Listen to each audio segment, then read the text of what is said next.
Itinaas na sa red alert status ng Department of Social Welfare and Development ang kanilang paghanda sa buong bansa dahil sa posibleng epekto ng bagyong Krising. Nangangahulugan ito na 24 oras na ang gagawing monitoring at response operation ng ahensya. Mula sa prepositioning o paghanda ng relief goods, deployment ng quick response teams, hanggang sa pagkikipag-ugnayan sa mga lokal na pamahalaan para sa posibleng evacuation na gagawin.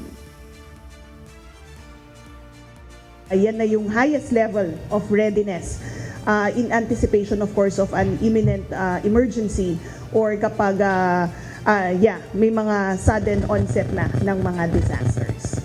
Naka-activate na lahat ng miyembro ng iba't ibang mga pillars sa NDRIMC and lahat ng mga personnel and all our resources are already mobilized to ensure yung mabilis na pagpapahatid ng tulong, and then our personnel nga po, as I've mentioned, are deployed for duty and immediate action.